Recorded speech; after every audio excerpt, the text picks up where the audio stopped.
Baik pemirsa, masih bersama kami di Sindo Prime dan masih bersama dengan saya saat ini kuasa hukum dari Saka Tatal, Mbak Krisnamurti, kuasa hukum Ibtu Rudiana, Mbak Elsa Syarif dan juga pakar hukum pidana Pak Asmi Syahputra. Mbak Elsa, tadi kita sempat terputus tapi singkat saja, kenapa Aep dan juga Dede tidak dihadirkan Mbak di dalam persidangan?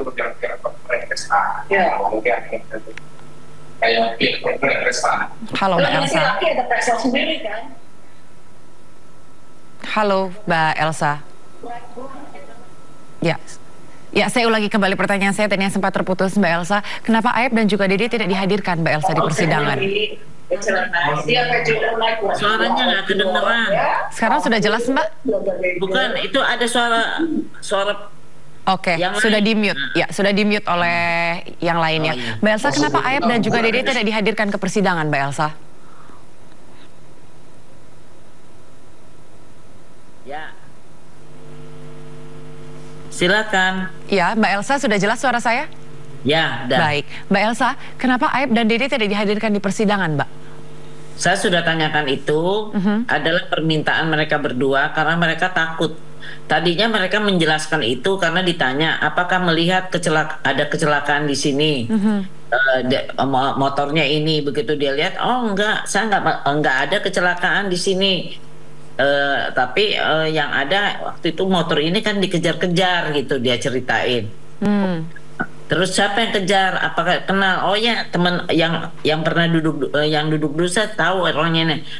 Nah, akhirnya nanti kalau mereka datang hubungi saya, itu jam 2, jam 4, 2 jam kemudian tuh anak-anaknya dari situ akhirnya diamankan. Tapi bukan Pak Rudiana sendiri, tapi satu tim 8 orang itu langsung diamankan dan diserahkan kepada Kasat Reskrim. Cuma 15 menit aja, itu hasil pemeriksaan dari Propam, eksistensi dari Irwasum, Propam, Kompolnas, yaitu diperiksa dan juga termasuk pihak yang menyatakan kecelakaan pun sudah diberi sanksi. Dan kemudian juga yang bagian tahanan yang tidak mengamankan orang-orang itu kena pukulan, itu juga sudah diberi sanksi oleh tim eksistensi dari Mabes Polri. Nah kemudian saya juga tanyakan pada Aep, kenapa kamu apakah benar ada instruksi untuk ini? Aep sama Rudiana ini tidak pernah ketemu, tidak ketemu lagi ya, udah lama. Justru dia ke saya, ke pihak Perhaki ini, dan kemudian Rudiana tidak tahu kalau saya sudah memegang Aep. Saya bilang, kenapa? Apa betul kamu diarahkan itu? Enggak, Bu. Kami kan, dia bilang khusus untuk Aep, dia kan pendatang ya di Cirebon itu. Dia nggak nyangka kalau ternyata 2 orang yang dikejar itu ternyata meninggal dunia karena meninggal dunia. Setelah itu ya, setelah mereka diamankan dia baru tahu. Nah tadinya mereka nggak mau memberi kesaksian karena takut, karena setelah diberikan dispensasi, disumpah, ya kamu nggak usah hadir lah kalau memang kamu takut. Dua-duanya takut. Tapi kalau jadi, misalnya iya, baik. Tapi kalau itu dalam hukum acara itu di legal itu, bukan berarti disembunyikan dan semua. Banyak sekali orang melihat pembunuhan, perampokan. Banyak yang orang tidak bersedia menjadi saksi karena takut. Apalagi masalah-masalah narkoba. Anda bisa tahu bahwa narkoba itu semua penangkapannya polisi. Orang-orang awam tuh nggak berani. Dan itu membahayakan kejiwaan mereka, jiwa mereka ya, bukan kejiwaan. Nah karena itulah, ini karena dia tahu bahwa ini adalah pembunuhan, dia nggak mau berhadapan dengan para terdakwa itu yang dia pernah tunjuk ya. Itu jadi itu alasan keselamatan, Mbak. Oke. Tapi saya izinkan saya bertanya ini kepada Pak Asmi, bahwa yang pertama, sebetulnya kasus ini kan sudah lama tertutup, kemudian dibuka kembali, yang dimana saat ini publik betul-betul menanti seterang-terangnya kasus ini untuk diatasi begitu. Siapa pembunuh Vina, kemudian motif juga harus jelas, dan kita juga sama-sama mendengar bahwa dalam persidangan disampaikan tadi oleh Prof. Muzakir bahwa saksi yang tidak dihadirkan di persidangan berarti dianggap ini tidak bisa sebagai bukti baru begitu. Kalau Anda melihatnya seperti apa, Pak Asmi? Oh iya, tentu ya, kalau memang ada hambatan sewaktu dalam hukum acara, kalau sudah dipanggil secara patut ya, kalau misalnya saksi-saksi yang sudah di BAP, sudah disumpah, nanti akan administrasi penyidikannya. Apakah sudah dipanggil secara patut? Kalau memang sudah dipanggil secara patut, terus orang itu memang tidak ada di tempat yang dipanggil oleh kepolisian gitu loh. Tapi ini kan unik ya, uniknya adalah kalau dia dalam keadaan normal tidak apa-apa, tapi kan masalahnya ini adalah saya ingin tanggap yang tadi berkaitan tentang keterangan Dede Reswanto ya, Dede dan Aep ya, kira-kira begitu. Dede itu kan jelas, Dede maupun Aep seperti yang tadi disampaikan Bu Elsa memang tidak pernah melihat ada pembunuhan, pemerkosaan, memang dia adalah nongkrong. Tapi fakta yang sekarang kan setelah tadi di bulan Juni ya sempat diperiksa kata Bu Elsa di kantor kepolisian dan terakhir dia mencabut kan gitu kan, bahwa keterangan saya yang benar adalah ini. Artinya kan ada keadaan baru yang dia terangkan, bahwa saya tidak tahu sama sekali kejadian itu tidak ada. Bagaimana dua orang Dede dan Aib pada waktu itu di 2016 menerangkan satu peristiwa ya kan, dengan gamblangnya, jenis motornya dan segala macam yang kira-kira sama yang dia lihat gitu loh. Sekarang si salah satu dari orang tersebut mencabut. Ini kan yang menjadi satu keadaan baru tentunya. Betul. Ya, sewaktu orang ini memberikan satu keadaan baru, entah itu dalam pernyataannya, kesaksiannya, apakah dalam persidangan atau berbentuk dalam surat yang mungkin akhirnya dibentuk dalam sebuah akta, inilah yang menjadi satu pertimbangan gitu loh, bahwa konstruksi penyidikan sejak awal ini ada yang tidak klik antara fakta, keadaannya dengan alat buktinya gitu loh. Kalau sesuai faktanya, keadaannya dengan alat buktinya, tentu secara hukum dimintai. Ini adalah ada perbuatannya, ada kesalahannya, tentu dimintai pertanggungjawaban pidananya. Tapi kalau nggak ada kesalahannya bagaimana? Terus saat dalam kasus ini juga, ini kan ada yang namanya Dani yang menyebarkan SMS dari sejak Agustus. Lah sekarang teman-teman kepolisian tuh mencabut Dani itu nggak ada. Terus bagaimana nih yang Dani katanya melakukan ini, Dani menusuk, Dani bawa motor ini segala macam. Bagaimana mungkin subjeknya ini, sedangkan ini adalah rangkaian Dani, terus ada nama Dani, Andi, Peggy, ini kan utama. Ini lagi-lagi ya, mudah-mudahan sih tidak salah. Ada praktek-praktek yang terkadang curang, kita lihat bahwa kadang bisa dibuat DPO itu untuk menghilangkan atau memang tidak mau dimunculkan gitu loh. Jadilah bumper terhadap orang-orang yang sebenarnya ini adalah tumbal dari sebuah peristiwa atau orang lain gitu loh. Jadi ada beberapa kejadian atau fenomena terkadang itu kita bisa lihat antara pelimpahan di kejaksaan memang dibuat oleh tim penyidik itu DPO. Padahal kadang kalau mau dicari kadang orangnya ada. Tapi sekarang lihat aja sepanjang 8 tahun itu apa yang dilakukan polisi, ada tidak. Mengingat DPO-nya ini kan syarat-syaratnya juga tidak terpenuhi. Coba lihat, orangnya tidak jelas dikasih tahu, wajahnya bagaimana, alamat jelasnya bagaimana, foto-foto dari sekolahnya bagaimana, pendidikan nggak pernah ada, BIN orang tuanya juga nggak tahu.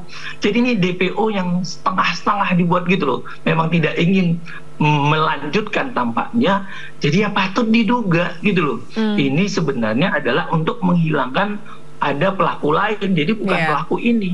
Kira-kira begitu. Iya, karena memang kalau tadi berdasarkan penjelasannya Mbak Elsa sendiri bahwa Aep dan Dede tidak mau hadir dengan alasan katanya kan takut begitu. Sementara perlawanan ini justru sebenarnya sudah dilakukan oleh hampir semua narapidana, semua terpidana yang mulai satu persatu menyuarakan begitu kan. Di satu sisi juga sekarang kita sedang menunggu proses DMA nantinya. Bang Asmi, ini prosesnya ini nantinya akan seperti apa? Sejauh apa? Nanti saya juga akan tanyakan kepada Bang Krisna. Ya, artinya kan pengadilan tingkat pertama kemarin karena memang diadili di sana, maka diajukanlah permohonan itu oleh katakanlah siapa yang memegang hak istimewa dalam hal ini terpidana melalui kuasa hukumnya. jika majelis hakim merasa sudah melakukan pemeriksaan dan dianggap persyaratan permohonan tadi lengkap, maka oleh pengadilan pengusul, dalam hal ini Pengadilan Negeri Cirebon, akan mengirimkan ke Mahkamah Agung. Hakim Mahkamah Agung lah yang nanti akan kembali menyisir, menelusuri terhadap fakta-fakta atau novum-novum di mana terjadi perbedaan-perbedaannya, novumnya bagaimana. Sepanjang ini muncul, tentu kita akan mempertimbangkan. Tapi kalau ini nanti tidak ada, ya pasti juga kira-kira akan bisa saja disampaikan oleh hakim. Hakim Mahkamah Agung lah yang nanti akan mempertimbangkan keadaan-keadaan yang diajukan oleh pemohon, bukti-bukti baru yang diajukan pemohon itu rasional atau tidak. Tapi dengan pencabutan DPO itu, dengan adanya DPO fiktif nama Andi dan Dani tadi, ini yang menurut saya menjadi pintu. Andai saja kemarin teman-teman kepolisian tidak mencabut DPO itu, menyatakan Andi dan Dani itu tidak, ini mungkin akan ada pertimbangan baru. Tapi gara-gara ini dicabut, maka konstruksi dari awalnya karena proses penyidikannya itu dari BAP-nya kacau, akan membawa surat dakwaannya kacau, gitu loh. Sehingga hakim juga kan gak ada pilihan, karena seolah-olah bumbu yang digodok dari awal di penyidikan itu, nama-nama itu ada, terus di dakwaan juga ada, di putusan ada. Loh, kok sekarang kok dicabut oleh teman-teman kepolisian tentang dua orang tersebut, padahal peran mereka, kualifikasi mereka tuh sangat utama untuk menarik para terpidana lainnya. Yang tadi disebut, bagaimana nah mungkin pelaku pembantu bisa dihukum tanpa pelaku utamanya. Ini kan unik. Gitu Mbak Peggy. Iya, baik. Yang terakhir saya langsung ke Bang Krisna. Tadi sudah sedemikian hingga dijabarkan oleh Pak Asmi juga, dan kemudian semua novum dan juga bukti-bukti baru sudah dihadirkan di persidangan. Kita saat ini masih menunggu bagaimana nanti hasil dari majelis hakim, dan dalam hal ini adalah Hakim Agung nantinya. Meskipun novum dan juga bukti-bukti itu ditolak oleh jaksa semuanya, tapi seberapa optimis teman-teman dari kuasa hukum Saka dapat memenangkan sidang peninjauan kembali nanti? Kemarin kami tanyakan kepada Pak Sisno Duwaji, karena beliau juga hadir sebagai saksi ahli daripada kami. Satu adalah beliau pengalaman 35 tahun bertugas sebagai polisi, lalu beliau juga adalah mantan Kabar Reskrim. Yang kami tanyakan adalah, bolehkah unit lain, ketika itu kan Rudiana adalah sebagai kanit narkoba, dia membawa klien kami dengan 5 terpidana lainnya, lalu diinterogasi, baru dia membuka LP. Di situ jelas Pak Sisno bilang tidak boleh, karena unitnya berbeda, kata Pak Sisno. Yang kedua, kami tanyakan sifat urgensi apa sih penyidik sudah mempersiapkan Aib dengan Dede ini disumpah. Urgensinya itu apa? Ini kasus pembunuhan loh, 340, artinya pembunuhan berencana.